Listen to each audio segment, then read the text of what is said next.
Il vous est peut-être déjà arrivé de remettre en question toute votre existence à cause d'une œuvre, d'être si profondément bouleversé par une création artistique que vous en êtes incapable de la terminer, submergé par une vague de malaise. Certaines œuvres, par leur profondeur et leur intensité, s'emparent de votre âme, réveillant des souvenirs enfouis, des peurs oubliées, des douleurs insoupçonnées. Elles ne se contentent pas de raconter une histoire, elles ouvrent des cicatrices anciennes et chaque mot, chaque image, chaque note est comme une lame qui ravive la souffrance. Imaginez-vous plongé dans la lecture d'un livre ou la contemplation d'un film lorsque soudain une scène, une phrase vous transperce. Vous êtes transporté ailleurs dans un recoin sombre de votre passé que vous avez soigneusement évité. Vous sentez l'angoisse monter en vous, une sensation oppressante qui vous serre la gorge et vous empêche de respirer. Vous essayez de continuer de tourner la page mais les mots deviennent flous, noyés dans les larmes qui commencent à couler, incontrôlables.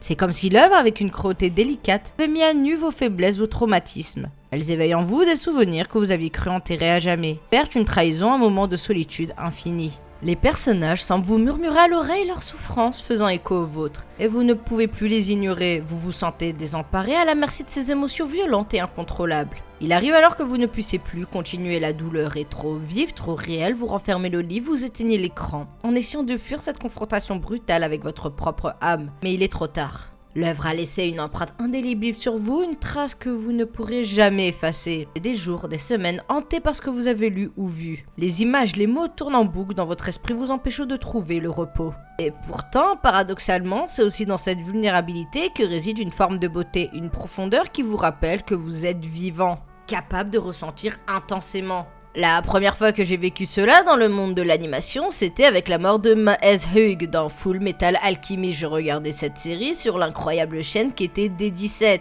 Et ce moment, cette perte m'a frappé avec une telle force que j'ai senti mon cœur se briser en 1000 morceaux. La douleur de ce personnage si tangible résonnait en moi avec une intensité que je n'avais jamais connue. Cette scène est restée gravée dans ma mémoire, un rappel incessant de la fragilité de la vie et de la profondeur de nos émotions. Un jour, alors que je rentrais chez moi après une journée assez spéciale, je me suis offert un manga que j'avais découvert il y a longtemps en anglais. Poussé par une nostalgie douce amère, j'ai décidé de le relire, cette fois-ci en français, pensant que ce serait une agréable compagnon de voyage dans le train. Quelle erreur tragique ce fut. Dès les premières pages, une vague de souvenirs et d'émotions m'a submergé, me ramenant à ces thèmes douloureux que le manga aborde avec une justesse déchirante. Le harcèlement, la rédemption, les traumatismes qui engendrent, la maladie et son acceptation, et ce chemin ardu vers la reconstruction de soi. Les images se sont infiltrées dans mon cœur, ravivant des blessures anciennes. Les larmes ont commencé à couler, discrètes d'abord, mais impossibles à contenir. Le manga, loin d'être une simple distraction, était une plongée dans l'abîme de l'existence humaine, un rappel brutal de nos vulnérabilités et de notre résilience. Il m'a fait pleurer, non pas seulement pour des personnages fictifs, mais pour tous ceux réels qui ont vécu et continuent de vivre ces mêmes épreuves. C'est une œuvre qui, malgré la souffrance qu'elle évoque, trouve sa beauté dans la vérité de ses émotions, dans sa capacité à toucher les cœurs et à nous rappeler que malgré tout, nous sommes pas seuls dans nos luttes. Ainsi, dans ce train entouré d'étrangers, j'ai redécouvert une part de moi-même, une part que j'avais oubliée, perdue dans le tumulte de la vie quotidienne. Bien que les larmes étaient amères, elle était aussi une catharsis, un passage nécessaire pour se souvenir, comprendre et peut-être guérir un peu plus. Cette œuvre est The Summer You Were There, ou notre été éphémère. Si vous souhaitez me soutenir, n'hésitez pas à liker, commenter et vous abonner. Je suis aussi très régulièrement sur Twitch, donc venez me rejoindre, on s'amuse assez. Mais bon, en réalité, de quoi parle The Summer You Were There? Shizuku Oshikawa, une lycéenne introvertie et solitaire, vient enfin de terminer un secret, un roman tragique. Sur le point de détruire ses écrits sans les avoir montrés à quiconque, elle est interceptée par Kaori Asaka, l'une de ses camarades de classe qui s'empare de son manuscrit et s'enfuit sans un mot. Shizuku s'attend à recevoir du mépris de la part de Kaori, mais contre toute attente, celle-ci lui donne un retour des plus surprenants. Il faut comprendre une chose, dès les premières pages de cette œuvre poignante, une tristesse omniprésente s'y installe et ne la quitte jamais. Shizuku, notre protagoniste, y écrit un livre qu'elle achève en annonçant avec une résignation déchirante que c'est la dernière chose qu'elle voulait accomplir avant de mourir. Le ton est donné, nous sommes face à une âme tourmentée, une jeune femme qui porte en elle une douleur insondable. Le lecteur ressent d'emblée une lourdeur inexplicable, une sensation d'impuissance face à l'inévitable. Il dépasse les raisons de ce mal-être, demeure obscure, enveloppée dans une brume de silence et de non-dit. Shizuku se révèle être introvertie, victime de crises d'angoisse paralysant, incapable de se mêler aux autres, sans une terreur palpable. Mais pourquoi ? Quel est ce fardeau invisible qui pèse sur ses épaules frêles? L'incertitude de cette question ajoute une dimension tragique à son récit, nous laissant dans une attente douloureuse espérant comprendre l'origine de ses souffrances. Clean, chaque mot semble imprégné de la mélancolie qui habite Shizuku, créant une symphonie de tristesse qui résonne au plus profond de son être. Sauf que si ce n'était que ça, je pense que de mon côté, je n'aurais pas pu continuer l'œuvre. Il y a des œuvres qui nous touchent au plus profond de nos êtres, des histoires qui éveillent en nous des sentiments enfuis, des réflexions oubliées. Shizuku est l'une des variables de cette œuvre. Dès les premières pages, elle nous entraîne dans un tourbillon de mélancolie. Un océan de doute et de peine, Shizuku incarne cette partie sombre du manga, cette part de nous-mêmes que nous préférons souvent ignorer. Elle est reflet de notre propre questionnement et nos propres peurs et traumatismes. En découvrant le monde à travers ses yeux, nous ressentons sa douleur, son désespoir et cette sensation accablante de ne jamais être à la hauteur. Pas qu'elle fait, chaque décision qu'elle prend résonne comme un écho de notre propre lutte interne. Pour beaucoup, continuer l'œuvre après avoir été confronté à cette réalité brutale aurait été impensable. La douleur aurait été trop grande, le traumatisme trop profond. Mais c'est alors qu'une lueur d'espoir apparaît, une lumière dans les ténèbres. Kaori Hasaka.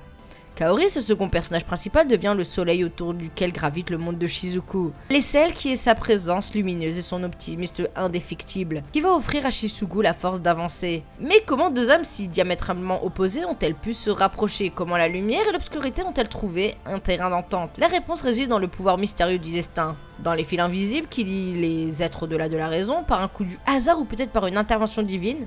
Kaori tombe sur le roman de Shizuku, une découverte fortuite qui change tout, un moment où deux mondes entrent en collision pour ne plus jamais se séparer. Le lien inattendu et improbable devient le moteur de leur évolution, transformant peu à peu la mélancolie en espoir, les ténèbres en lumière. Pourtant, derrière ce moment de grâce se cache une vérité plus sombre. Kaori, en quête d'une nouvelle œuvre de Shizuku, découvre avec effroi que l'écrivaine a tourné la page de son histoire littéraire. Son dernier roman, écrit comme un testament, un adieu à sa famille ou à des êtres chers, semble être son point final.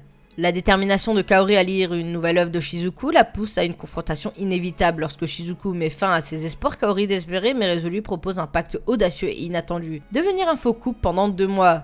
Ce simulacre, conçu pour inspirer Shizuku, est une tentative désespérée de rallumer la flamme créative. Kaori espère qu'en partageant une fausse intimité, ils pourront raviver l'étincelle qui anime les plus belles histoires d'amour. Et c'est à ce moment que l'histoire change de ton, un temps plus doux et empreint de mélancolie. Shizuku, brisé et égaré, commence lentement à se reconstruire grâce à la présence lumineuse de Kaori. Cette dernière, avec une patience infinie, s'efforce de lui faire découvrir les petites joies de l'existence, celles que Shizuku avait depuis longtemps oubliées. Kaori organise des sorties, des rendez-vous simples mais significatifs, comme celui de l'aquarium. Dans cet endroit calme et enchanteur, entouré par les reflets bleutés des poissons nageant en silence, Kaori aide Shizuku à entrevoir un autre monde, un monde où elle peut enfin être elle-même. Discussions qu'elle partage au milieu des murmures de l'eau et des lumières tamisées ouvrent peu à peu le cœur de Shizuku.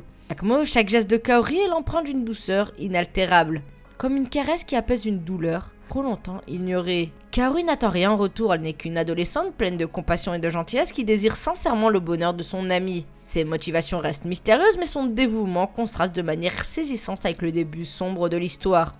Elle fait preuve d'une générosité rare sans jamais chercher à obtenir quoi que ce soit de Shizuku. Si ce n'est peut-être un sourire, un éclat de bonheur retrouvé. Comment partager des fragments de romance classiques permettant à Shizuku de rouvrir son esprit et son cœur, chaque petite expérience devient une pierre angulaire dans la reconstruction de son adolescence. Cette période qu'elle avait oubliée, noyée dans les souvenirs douloureux et les remords. Mais la fin de l'histoire apporte une révélation poignante. Shizuku, enfin prête à affronter son passé, admet qu'elle a été une ancienne harceleuse. Cette confession déchire le voile de son âme, exposant une vérité sombre et douloureuse. Et c'est alors que l'on découvre que Kaori le savait depuis le début. Cette prise de conscience bouleverse Shizuku. Kaori, avec sa lumière et sa douceur, a toujours su la vérité. Elle a choisi d'aimer et de soutenir Shizuku malgré tout. Cette révélation, loin de détruire leur lien, le rend plus profond, plus authentique, car Kaori n'a jamais cherché à la juger, et à lui offrir une seconde chance, une rédemption à travers la pureté de leur amitié. Bon, petit aparté, mais parlons du fait que Shizuku était une ancienne harceleuse. Déjà, avoir la rédemption d'une personne qui faisait du harcèlement, c'est juste trop rare. On essaye de nous faire comprendre que déjà, il y a 2 types de harceleurs, qui font cela de manière consciente et ceux qui ne le font pas de manière consciente. Évidemment, on ne doit pas prendre à la légèreté ceci, car je le sais moi-même, tout le mal que peuvent faire un harceleur. Sauf que Shizuku est une harceleuse de manière inconsciente. Shizuku, une enfant adorée de tous, brillait dans son école avec une intelligence vive et un charisme naturel. Elle était la tête pensante, celle vers qui tout le monde se tournait pour des conseils ou une direction. Pourtant, cette aura lumineuse cassait une ombre qu'elle-même ignorait. La cruauté involontaire de ses paroles. Shizuku était d'une franchise rase, incapable de mentir ou de cacher ce qu'elle pensait. Elle voyait cela comme une vertu, un signe de son intégrité, préférant dire la vérité, même si elle savait que cela pouvait blesser. Mais elle ne réalisait pas que cette honnêteté brutale, qui, isolée de l'hypocrisie ambiante, la transformait peu à peu en une harceleuse. Ces mots acérés comme des lames s'enfonçaient sans pitié dans l'esprit fragile de l'une de ses camarades. Une personne déjà ébranlée par la vie. L'entourage de Shizuku n'avait jamais osé lui dire la vérité sur son comportement, peut-être par crainte, peut-être par lâcheté. Il a laissé dériver, sans croire que ses paroles n'étaient que des vérités nécessaires. Mais pour sa victime, chaque remarque de Shizuku était un coup de marteau de plus en plus sur son âme déjà fissurée.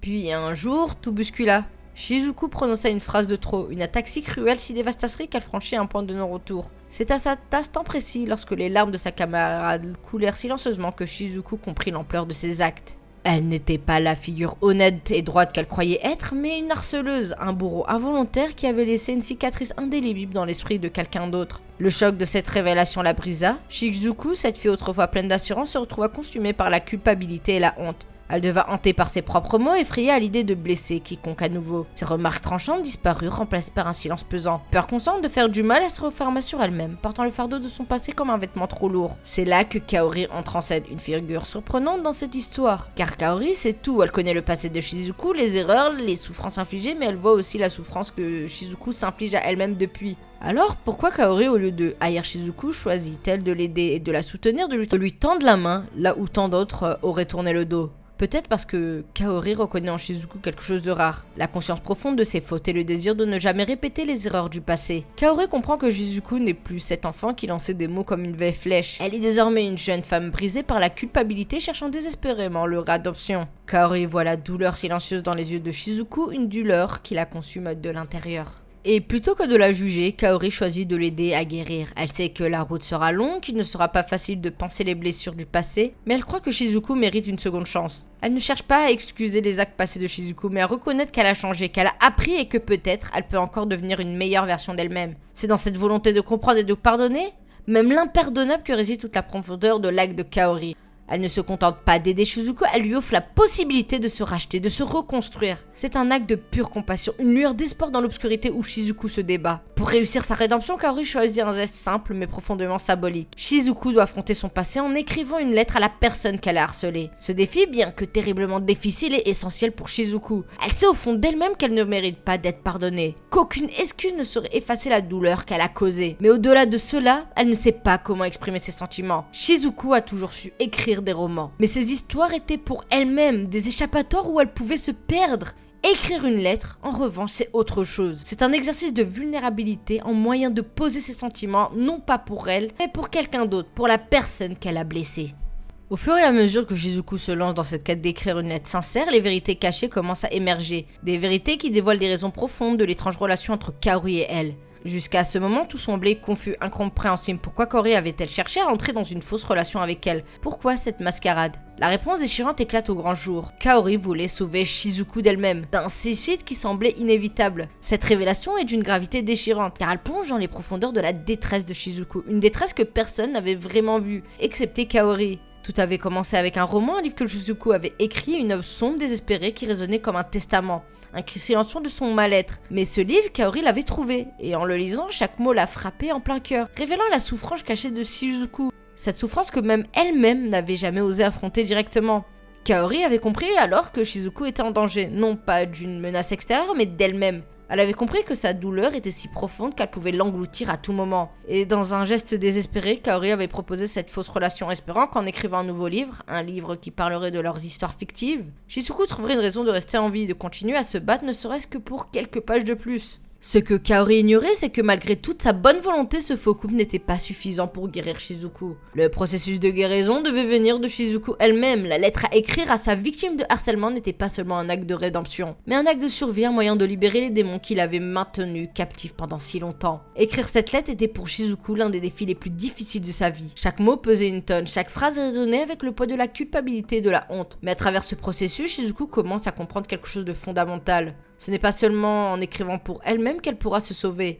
En osant être vulnérable et honnête. La quête de Kaoru pour sauver Shizuku, bien que tragique, n'était pas vaine. Elle avait planté une graine de conscience dans l'esprit de Shizuku. Une graine qui, bien que fragile, commençait à pousser. Et c'est dans cette lettre, dans des mots maladroits mais sincères, que Shizuku commence enfin à trouver la paix qu'elle cherchait depuis si longtemps. Évidemment, il se passe aussi d'autres choses lors de l'écriture de cette lettre. Encore un rendez-vous, mais cette fois-ci celui du feu d'artifice, où Shizuku comprend petit à petit ses réels sentiments pour Kaori. Avant que cette prise de conscience ne se cristallise pleinement, une épreuve bien plus traumatisante les attend. Révélant à quel point The Summer You Were There est une œuvre imprégnée de profondeur philosophique. Kaori, en comprenant l'importance de faire face à ses démons, propose une rencontre entre Shizuku et la personne qu'elle a jadis harcelée. Pour Kaori, cette confrontation est nécessaire pour prouver que les intentions de Shizuku sont sincères, qu'elle est véritablement engagée dans un chemin de rédemption. Ce moment est d'une intensité inouïe. La tension est palpable, un silence lourd emplit l'air alors que les deux jeunes femmes se retrouvent face à face. Leurs regards se croisent, chargés de douleur et de souvenirs amers, les mots échangés sont comme des coups, chaque phrase pèse lourdement sur Shizuku. Malgré les efforts de Kaori pour faciliter ce dialogue, l'ancienne victime reste ancrée dans son traumatisme, refusant les excuses de Shizuku.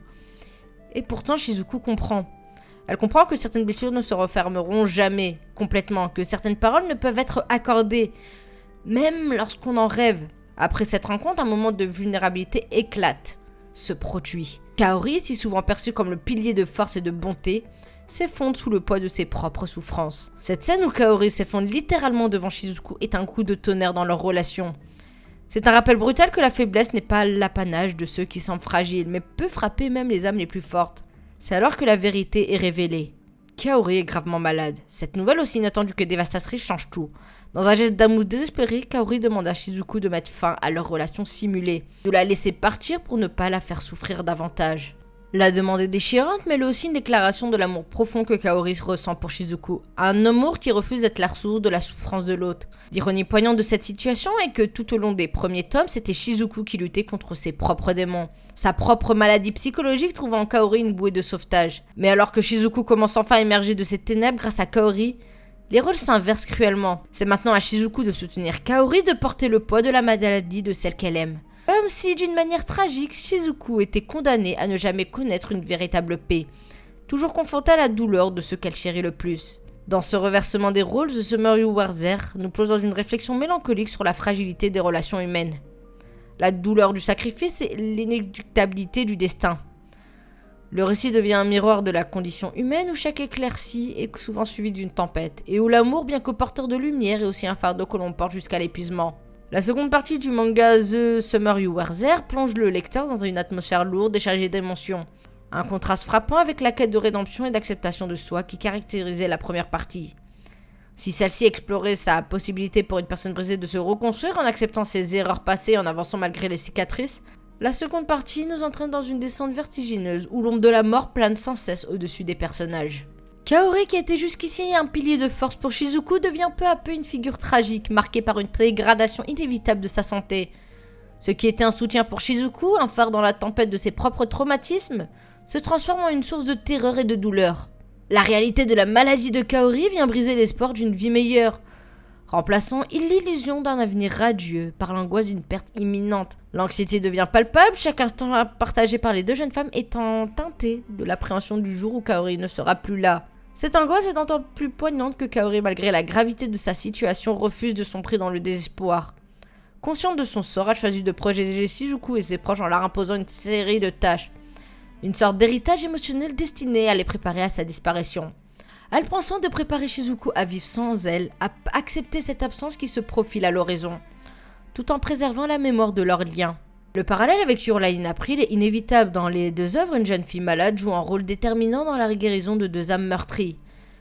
Mais la façon dont cet art tragique est traité diffère grandement. Là où Your Lie in April enveloppe ses personnages dans une mélodie douce amère, The Summer You Were There laisse l'anxiété dès la mort s'immiscer dans chaque page. Chaque regard, chaque silence, Kaori, avec sa volonté de protéger les autres de sa propre souffrance, incarne une tragédie silencieuse, celle d'une personne qui, au seuil de la mort, continue de penser aux autres plutôt qu'à elle-même. Ce choix narratif ne fait qu'accentuer l'impact émotionnel de l'œuvre. La lente dégradation de Kaori, son refus d'être une victime, malgré l'inéluctabilité de sa condition, tout cela crée une atmosphère où la mort est omniprésente, mais jamais vraiment abordée de front. C'est dans cette subtilité que réside la puissance de cette seconde partie. Elle nous force à affronter notre propre peur, notre propre perte à travers les yeux de Shizuku qui, bien que soutenu par Kaori, doit apprendre à survivre à l'absence. Loin d'être une simple histoire de maladie, The Summer You Were There devient alors un récit sur l'acceptation de l'inévitable, sur la résilience face à la douleur et sur le devoir de mémoire envers ceux qui nous ont permis de nous relever. Une œuvre mélancolique certes, mais aussi un hommage à la force que l'on trouve en soi lorsqu'il n'y a plus rien d'autre à quoi se raccrocher. Kaori, derrière son sourire toujours présent, cache une peur profonde, une terreur qui la ronge doucement, celle de la mort. Bien qu'elle affiche une façade impassible, l'idée de disparaître prématurément la terrifie. Cependant, c'est Shizuku, sa confidente et amie, qui va lui ouvrir les yeux sur l'importance de partager ses émotions, de ne pas rester prisonnière de cette peur silencieuse. Shizuku, après des mois d'hésitation, décide finalement de coucher sur le papier l'histoire de leur relation. Ce lien unique qui les unit, ce livre qu'elle entreprend d'écrire devient une passerelle entre elles, une manière de graver dans la mémoire ce qu'elles ont vécu ensemble. Et c'est en écrivant que Shizuku prend conscience de la profondeur de ses sentiments pour Kaori. Se rendant compte qu'elle est réellement amoureuse d'elle, le poids de cette révélation est immense. D'autant plus qu'elle doit composer avec la peur sourde que si Kaori venait à mourir, elle devrait affronter un autre traumatisme, peut-être encore plus dévastateur que celui qu'elle avait déjà surmonté. La maladie de Kaori impose une réalité brutale. L'acceptation et le deuil deviendront bientôt des thèmes inévitables dans leur vie. Consciente de l'impact de son éventuelle disparition sur ceux qu'elle aime, Kaori décide de créer une liste, une sorte de testament du cœur.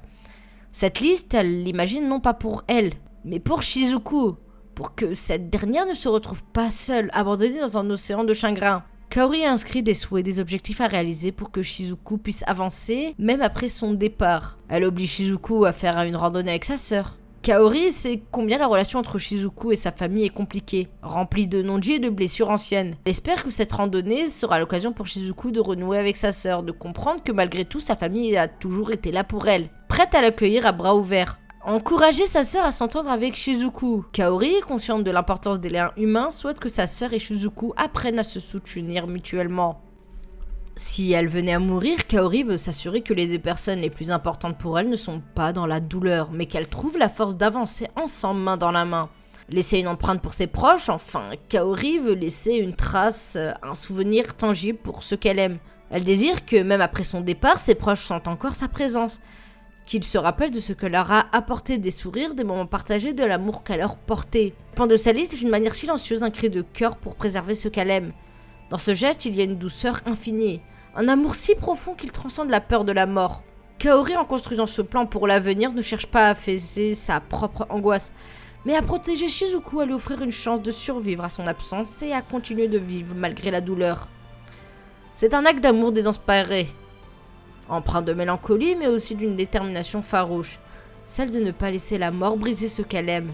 Kaori, par cette liste, veut s'assurer que Shizuku puisse trouver la force de sourire à nouveau, même quand elle ne sera plus là pour la tenir par la main. La fin de cette œuvre, déjà empreinte de tristesse tout le long de l'histoire, atteint un sommet de douleur qui marquera durablement ceux qui ont suivi ce récit jusqu'au bout. Si vous préférez éviter la révélation finale, je vous encourage à arrêter ici. En espérant que cette vidéo, bien que mélancolique, vous ait plu. N'oubliez pas de laisser un like, de vous abonner, de partager vos impressions en commentaire. Mais pour ceux qui restent, préparez-vous à être bouleversés. La conclusion qui suit est un véritable coup au cœur. Kaori, notre héroïne, n'échappe pas à son destin tragique. Malgré tous nos espoirs d'un heureux dénouement pour ce couple, la réalité frappe avec une cruauté implacable. Kaori succombe à sa maladie. Son départ laisse un vide immense, non seulement dans le cœur de ses proches, mais aussi dans celui de tous ceux qui ont partagé leur histoire. Shizuku, dévastée par la peste, se trouve incapable d'avancer. Elle s'enferme dans une spirale de désespoir où chaque jour sans Kaori semble une éternité douloureuse. Il y a un moment où l'on pourrait croire qu'un retour en arrière serait possible, une pause dans cette descente en enfer, mais il n'en est rien. C'est alors qu'une amie de Kaori, qui avait autrefois accusé Shizuku d'être une harceleuse, intervient avec une force inattendue. Elle lui donne un coup de pied à la fois physique et métaphorique, la poussant à se relever. Elle lui rappelle que rester dans la douleur serait trahir la mémoire de Kaori, dire les efforts qu'elle a fait pour rester elle-même jusqu'au bout. Le deuil est un processus déchirant, mais avec le soutien des amis de Kaori et de sa sœur, Shizuku parvint peu à peu à se reconstruire. Elle retrouve la force de vivre, non plus pour elle-même, mais pour honorer le souhait de Kaori, devenir écrivain. C'est ainsi que Shizuku trouve une forme de rédemption en transformant sa douleur en inspiration, en vivant pour deux. Mais ce n'est pas la fin. Il existe une conclusion secrète publiée dans un one-shot intitulé The Eternity for You. Cette fin alternative plonge encore plus profondément dans la mélancolie, offrant une perspective où le souvenir de Kaori perdure au-delà du temps et de l'espace, scellant à jamais le destin de Shizuku dans une éternité dédiée à l'amour perdu. Ce one-shot nous ramène dans une Shizuku plus âgée, plus épanouie, mais qui n'a pas oublié Kaori. Elle va sur la tombe de Kaori et raconte comment celle-ci a évolué, mais aussi qu'elle n'a pas oublié ses promesses pour finir avec une déclaration d'amour avec une bague à la main. Ça rend la scène mémorable et permet de faire une très bonne conclusion pour une œuvre qui m'a totalement mis dans le mal tout au long de celui-ci. The Summer You Were There, ou Notre été éphémère, est une œuvre profondément émotive qui explore des thèmes lourds et poignants tels que la rédemption, le harcèlement et la quête de soi. À travers l'histoire de Shizuku Oshikawa, une jeune fille introvertie et tourmentée par les crises d'angoisse, et de Kaori Asaka, une camarade lumineuse et optimiste, le manga nous plonge dans un récit où chaque page est imprégnée de mélancolie et de douleur, mais aussi d'espoir et de résilience. Le parcours de Shizuku est particulièrement marqué par une introspection douloureuse. Ancienne harceleuse, sans en avoir pleinement conscience à l'époque, elle est maintenant hantée par la culpabilité de ses actes passés. Le contraste entre les deux personnages est saisissant. D'un côté Shizuku enveloppée de ténèbres et de l'autre Kaori porteuse de lumière. Ensemble, elles explorent les profondeurs de leur âme, se confrontent à leur père et à leur espoir. Cette dynamique entre ombre et lumière est l'essence même du manga, qui ne cesse de rappeler au lecteur que la vie est faite de nuances où la douleur et la joie coexistent. La fausse relation entre Shizuku et Kaori, imaginée pour inspirer l'écriture d'un nouveau roman, révèle peu à peu les véritables sentiments des deux jeunes filles. Leur évolution, tant individuelle que mutuelle, est marquée par des moments de douceur, comme lors de leur sortie à l'aquarium ou au feu d'artifice, où la beauté du monde semble temporairement apaiser les souffrances intérieures de Shizuku. La lettre que Shizuku doit écrire à sa victime de harcèlement devient un symbole puissant de sa volonté de changement. Cet acte d'écrire pour quelqu'un d'autre au lieu de se réfugier dans ses récits fictifs est une étape cruciale dans sa quête de rédemption et de guérison. Kaori, en la poussant vers cet acte, démontre une compréhension profonde des besoins de Shizuku bien au-delà de l'amitié classique. Cependant, la route de la guérison est semée d'embûches, et le manga ne manque pas de le rappeler. Les dernières pages teintées de tragédie révèlent l'urgence de sauver non seulement Shizuku de son passé, mais aussi de l'avenir incertain qu'elle envisage. The Summer You Were There est ainsi une œuvre qui, tout en explorant les recoins sombres de l'âme humaine, propose une réflexion sur la résilience, le pardon et la possibilité de renaissance à travers l'amour et l'amitié. C'est une œuvre qui, malgré sa tristesse omniprésente, trouve une beauté indéniable dans la vérité de ses émotions, dans la capacité qu'elle a de toucher profondément ses lecteurs, les incitant à réfléchir sur leur propre lutte et à trouver une forme de paix intérieure. Si cette histoire vous a touché, n'oubliez pas de montrer votre soutien en laissant un like. Cela signifie énormément pour moi et m'encourage à créer davantage de contenu explorant les profondeurs de l'expérience humaine. Pour rester connecté avec des récits captivants et des explorations émotionnelles, abonnez-vous à ma chaîne. Ensemble, nous pourrons partager plus de contenu inspirant et construire une communauté engagée. Merci de m'avoir écouté et n'oubliez pas, avant de critiquer, prenez le temps de connaître, car derrière chaque œuvre, il y a une histoire qui mérite d'être entendue. Restez curieux, continuez à explorer, moi c'est Rito, je vous donne rendez-vous dans la prochaine vidéo pour de nouvelles découvertes enrichissantes. A très bientôt.